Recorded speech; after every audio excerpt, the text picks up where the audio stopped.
दोस्तों, देश प्रदेश में आपका बहुत बहुत स्वागत है। दोस्तों, आज बात करेंगे कुछ मुद्दों के ऊपर जिसमें वेनेजुएला के ऊपर ऐसा लगता है कि शायद आक्रमण की तैयारी पूरी हो चुकी है। उसका एक बहुत बड़ा इंडिकेशन ये है कि बहुत सारी एयरलाइंस ने अचानक से कल से वेनेजुएला की फ्लाइट्स कैंसिल कर दी हैं। क्या उनको इंडिकेशन मिल गए हैं कि अमेरिका मादुरो को उखाड़ फेंकने को तैयार है इस समय और ऑपरेशन चलाना शुरू कर रहा है, तो फ्लाइट्स कैंसिल हुई हैं? ये फर्स्ट इंडिकेशन बड़ा आ रहा है वहाँ पर, इसमें कोई शक वाली बात नहीं है। उसके बाद चाइना ने अपनी एक JL-1 मिसाइल का मुजाहरा किया है जो एटम बम लेके जा सकती है, और ये एयर लॉन्च मिसाइल जो है उसके न्यूक्लियर ट्रायड को पूरा कर देती है, कि यानी कि हवा से, पानी से, ज़मीन से, सब जगह से ये एटम बम जो है, जो चाइना है, अब उसको इंटरकॉन्टिनेंटल जो है दूसरे सो कॉल्ड कंट्रीज़ में आराम से ले जा सकता है। ये बड़ी न्यूज़ है आज की एक्चुअली देखा जाए तो।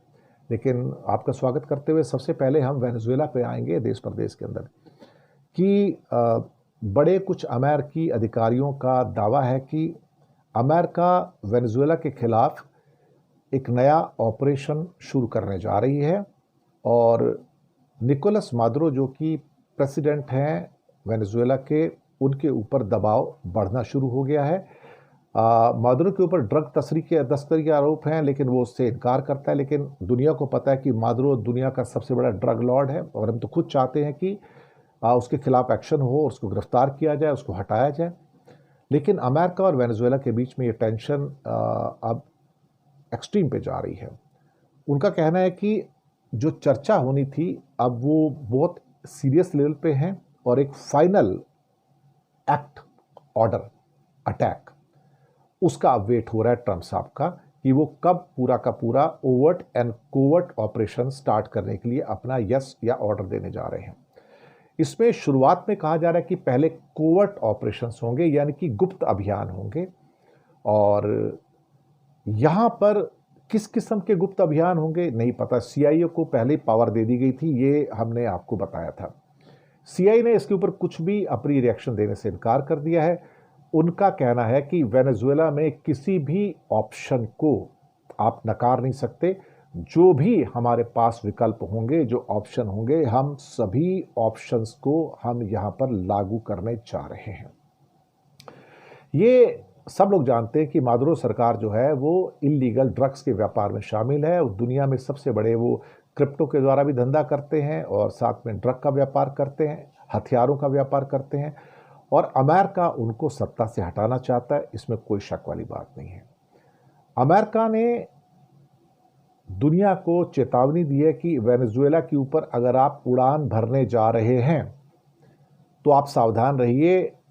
आप अपनी उड़ानों को अगर कैंसिल कर दे तो ज़्यादा अच्छा होगा, वरना आपके यात्री विमान हमारे ऑपरेशंस की वजह से परेशानी में आ सकते हैं। ये वार्निंग अमेरिका ने इशू कर दी है। अब सबसे पहले हो सकता है कि CIA और बाकी उनके गुप्त अभियान के अंदर मादुरो की जो एसेट्स हैं, जो इंफ्रास्ट्रक्चर है, उसके ऊपर एक्शन होने जा रहा है। दूसरी बात, कई एयरलाइंस ने अब अपनी वेनेजुएला की फ्लाइट्स को कैंसिल कर दिया है। जी हाँ, एक संभावित इमरजेंसी सिचुएशन वेनेजुएला के आकाश में पैदा हो गई है, और इसके बाद कई इंटरनेशनल एयरलाइंस ने अपनी उड़ानें वेनेजुएला के लिए कैंसिल कर दी हैं। ये पहला बड़ा इंडिकेशन है कि जब एयरलाइंस को कहा गया कि आप वेनेजुएला के ऊपर मत उड़ो, तो शायद यहाँ से एक्शन होने जा रहा है। ब्राज़ील की एयरलाइंस, कोलंबिया की एयरलाइंस, चिली की एयरलाइंस, ट्रिनिडाड टोबैगो की एयरलाइंस, और इसके अलावा पुर्तगाल की एयरलाइंस, इसके अलावा बोलीवर की एयरलाइंस, कई एयरलाइंस ने अपनी फ़्लाइट्स कैंसिल कर दी हैं वेनेजुएला के लिए। अब वेनेजुएला के लिए बहुत कम फ़्लाइट्स हैं जो आ और जा रही हैं।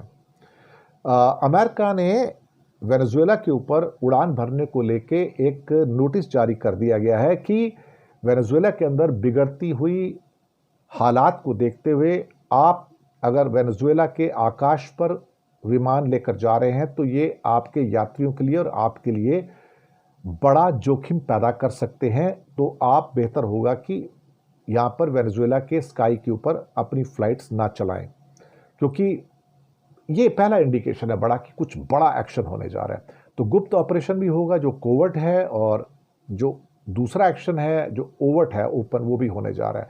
अदरवाइज फ्लाइट्स को रोकने की बात नहीं होती थी। दूसरी खबर, चाइना ने अपना एक न्यूक्लियर ट्रायड पूरा कर लिया है। एक JL-1 नाम की मिसाइल है जो कि एयर लॉन्च मिसाइल है उनकी। एक डिफेंस के क्षेत्र में एक बड़ी छलांग लगाई है। अमेरिका की भी चिंता बढ़ सकती है। ये जिंगलाई-1 JL-1 कहा जा रहा है। जिंगलाई-1 ये अमेरिका के अलास्का और दूसरे स्टेट्स तक बहुत आराम से पहुंच सकती है, और इसने दरअसल रूस और अमेरिका जैसे देशों को हैरत में डाल दिया है कि इस किस्म की मिसाइल भी ये बना सकते हैं। यहाँ पर nuclear capable air launched ballistic missile है। ये nuclear capable air launched ballistic missile है। इसे चाइनीज एयरफोर्स के H-6N स्ट्रेटेजिक बॉम्बर्स साथ ले जा सकते हैं। तो इसके द्वारा आर्मी के जो न्यूक्लियर ट्रायड है, हवा, जमीन और समुद्र, तीनों से अब न्यूक्लियर वेपन्स को चाइना बहुत आराम से लॉन्च कर सकता है।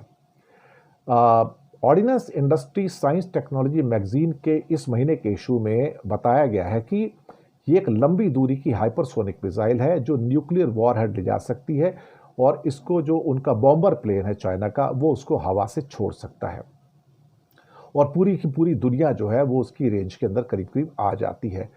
और इसको जिस H-6N बॉम्बर से ले जाया जाएगा, जिसकी 4000 किलोमीटर की रेंज है, लेकिन उसको एरियल रीफ्यूलिंग किया जाए तो वो और ज़्यादा आगे जा सकता है बहुत। तो इसका मतलब अब चाइना भी उस कैटेगरी में आ रहा है जहां पर उसके पास रूस और अमेरिका की तरह जो बॉम्बर प्लेन्स हैं B-2 टाइप के, वो उनके पास भी आने शुरू हो गए। मुझे लगता है भारत को भी एक सबक लेने की ज़रूरत है, क्योंकि भारत के पास कोई बॉम्बर प्लेन्स नहीं है, और हो सकता है अंदर अंदर कुछ बात चल भी रही होगी।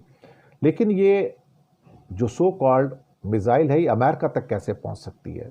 देखिए, वो हमें इतनी टेक्निकल चीज़ें नहीं पता है, लेकिन ये कहा जा रहा है कि जो चाइना का जो न्यूक्लियर ट्रायड है कि वो हवा से, ज़मीन से और पानी से, तीनों जगह से अब न्यूक्लियर वॉरहेड के द्वारा दुनिया में किसी भी देश के ऊपर अब अटैक कर सकता है। और एक जो कमी नज़र आ रही थी हवा से लॉन्च करने की न्यूक्लियर मिसाइल की, वो भी अब पूरी हो गई है JL-1 से। तो चाइना की ये जो छलांग है, ये काफ़ी लंबी छलांग जो है इस क्षेत्र में मानी जा रही है। तो इसी के साथ हम आपसे आज्ञा लेंगे, आपसे रिक्वेस्ट करेंगे चैनल को सब्सक्राइब कीजिएगा, हो सके तो छोटी छोटी आर्थिक मदद कर सकते हैं। नीचे हमने आपके लिए UPI नंबर और बैंक अकाउंट नंबर दिए हैं, किसी एक को चुनकर छोटी सी मदद करेंगे तो अच्छी पत्रकारिता को बचाने में आप हमारे सहयोगी भी बनेंगे। तो हमारे प्रोग्राम्स को देखते रहिए और एनकरेज करते रहिए। धन्यवाद आप सबका।